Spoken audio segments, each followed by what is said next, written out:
Kurt Benders.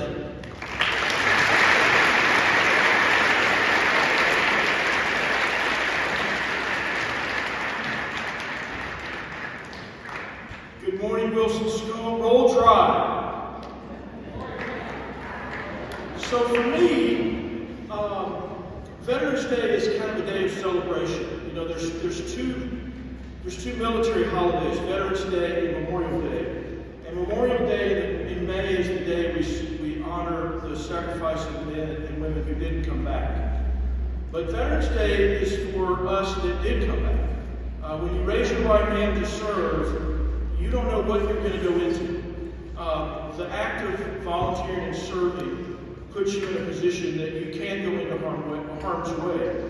But for the veterans here, the veterans that we celebrate, we made it through, we came back. So for me, it's a day of celebration. I want to say thanks to Sean Kilpatrick and his students that invited me to come speak today. Matter of fact, are any of the students that read my books here? Raise your hand. Thanks. That just made me so happy to get to come talk to their classes and visit with them. And Sean, thanks for having me. I appreciate it. I had a tough act to follow. Lieutenant Colonel Ed Yielding, I think, was the speaker last year, who was the fastest man in the country. He flew a Blackbird across the entire United States in an hour. I, however, was a tanker, which is notoriously slow like a turtle, to the point that my girlfriend in college broke up with me because I was going to be a tanker and not a helicopter pilot. So I'm a little bit of a downgrade, so sorry about that. I do want to say congratulations to the robotics team. Who's here on the robotics team? They won some awards this weekend, so let's give a round of applause for them.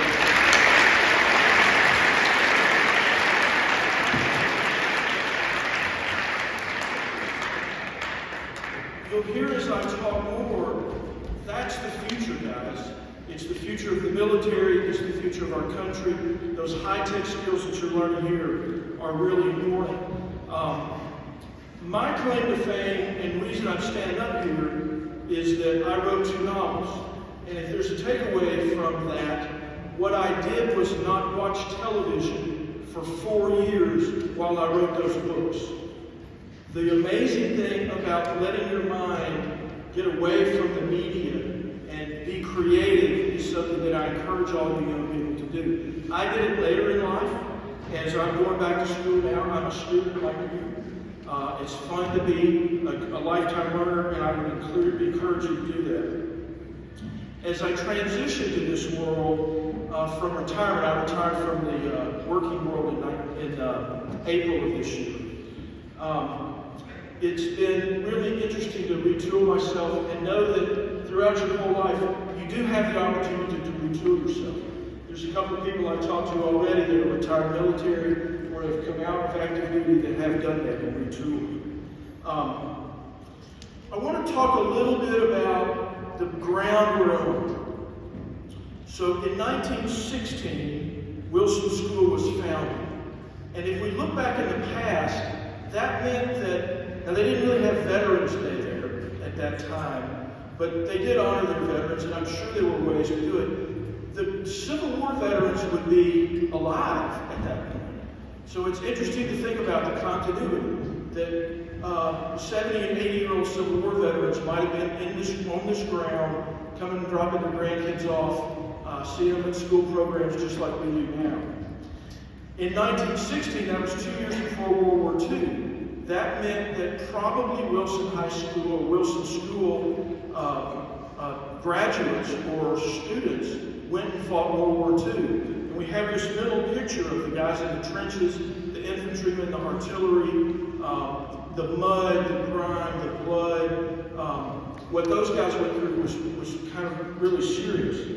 Now, that also meant that in the 1940s, the World War II guys were graduates of this school that went to fight. And a significant number of our young men went to war in World War II as they did in World War I. We pumped a lot of, it was infantry, a lot of people ended up going to war there. Now fast forward to 1970, the first graduating class here, And the children of those World War II vets are now shipping off to Vietnam. And they're graduating from Wilson High School and going to Vietnam. Now, as I said earlier, when you raise your right hand, you really don't know what you're going into. If you think about the fact that in 1970, there were 6,000 killed in action from the United States. Those were graduating classes that really went into the fire. Now, my era was the Cold War, and we were prepared to fight the Russians at that point. For the guys that were in the service in my era, kind of the 1980s to 1990, that's what we're being prepared for. Luckily, we did not have a nuclear conflict. We did maneuvers one time, and my unit was a cavalry unit. We were working in Germany at the time and discovered that on the first day of the field problem, my unit was hit by a tactical nuclear weapon and everybody was killed. Now, luckily, that was just a scenario. But we've been able to so far escape that. Then we've had the Gulf War and the War on Terror. These guys are in their 40s now. They're here. You have members here that served in that conflict, in that period, and their kids are now starting to come to school. And so you'll see that continuity. And what we hope is that there are no more wars in the future, that we don't have to go through this again, this cycle again and again. But we cannot take that for granted. So today I want to talk about three quick things. Why service matters. I want to talk a little bit about our modern military and a little bit about how every role is vital. Service matters because it's not abstract. When you volunteer to do something, you think beyond your own nose. You begin to look at the world from a bigger perspective. It will help you. A lot of you probably go to church, you probably do volunteering in your church. Service to your country is an extension of that. Whether you serve as a first responder or the military, do something beyond yourself, because it makes you realize that you're part of a big system, and this big system of America can work really well for us. But you've got to learn to do it. You have to get yourself in it. I think that serving in the military has been a big blessing in my life. But if you think about it, only 1% of America right now serves in the military. Only 1% is standing on the wall right now, guaranteeing that you are here doing what you want to do, that you can grow up to be who you want to be. Only 7% of Americans are veterans. That's a staggering number. Now, I lived in a county that had, for most of my life, that had a lot of veterans, but we were at about 10%. So it has been, and I know the veterans in the room around me, we are all proud to know that we're men and women that stood on the wall. There's a really good movie called House of Dynamite that's out right now. I watched it the other night, and I watched a room full of young people on active duty. It was very realistic. In a split second, they went from peacetime to wartime as a missile launched in this movie.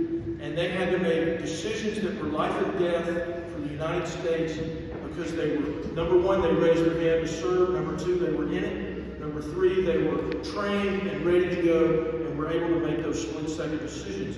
So much when I talk about the robotics team, you've got to, or playing football or volleyball, those decision-making skills are very important. I also think service makes you less insular. One of the great things about my experience in the military, it was a great melting pot. I served with people that I would typically never have met. It made me less partisan. I am very much a salute and drive on guy. And I think most people that come out of the military are that way. We are mission-focused, mission-oriented. Whatever it takes to get the job done, that's what we do. It also allows us to understand that sacrifice means something, is worthwhile and worth doing. And to me, that's really why the veterans in this room deserve the respect that they do. And your first responders and the teachers and the people that step up to serve deserve that respect because of sacrifice. So let's shift gears a little bit and talk about the modern military. If you think about the picture I painted in your mind of World War I and World War II, and the infantrymen and the mud and the grind. Trust me, it still exists. There's soldiers out doing training right now who haven't slept in 3 days, are eating freeze-dried meals. It's a tough life sometimes. But most of it today is about information technology. It's about understanding complex systems. And so the math and the science and the skills that you're learning here are going to be much more at play if you decide to go into the military. I was traveling through the Houston airport about 3 years ago, and I was talking to some young servicemen. When we had badges for marksmanship, things like that, they had badges that I had never seen, and I was asking about it. And it was information technology, it was cybersecurity, it was cyber warfare. That's the way of the future. And those kind of jobs are exactly why you study hard here and you come out, because we need you standing on the wall of freedom, understanding those skills and understanding how to keep us safe. The threats today are digital. You may fight the war from a keyboard. You may be a drone pilot 1,000 miles away from where the war is happening or the conflict is happening. But it's the sharp minds in this auditorium that are going to be the future of watching that happen and those problem-solving skills. And the last piece I'll talk about is that every role is vital. I was a tank company commander. That's a pretty low role. I had 14 tanks that I commanded. I will tell a quick war story from that. The highlight of my military career was we were on maneuvers in Germany. We hadn't slept in about 3 days. We pulled into this little German town about 2 in the morning. I walked the line all around the town as I got my tanks in position, and finally got back about 4 in the morning to my tank. We were cold and wet and hungry and tired. And I closed the hatch, and about, maybe it seemed like 15 minutes later, probably an hour later, I hear this tink, tink, tink on the side of my tank. And I pop the hatch open and I look down, and there's 2 little kindergarten German children standing there with a plate of cheese bread that their mom, standing in the doorway of her house, because we parked right in front of her house, had sent the kids out to bring bread to us. It meant something because the generation before, people like me had been in Germany, really saving them from World War II. And that was just a really neat little vignette that I'll kind of throw in there. The last piece is I want to say that every role is vital. Whether a veteran spent their time flying a fighter jet, fixing an electrical panel on a submarine, managing logistics, or providing medical care, every single job contributed to the overall mission. The person who keeps the computers running or ensures the supply chain is moving along keeps the frontline service member able to succeed. There's no such thing as an unimportant job in the military. Today, as we look at the veterans in the audience and those who are serving now, let us commit to truly understanding their sacrifice. Let us acknowledge that our security is not guaranteed. It is earned by the dedication of the few. Thank you to all our veterans. Thank you for your service, your courage, and your commitment to a future very secure for all of us. Thank you very much.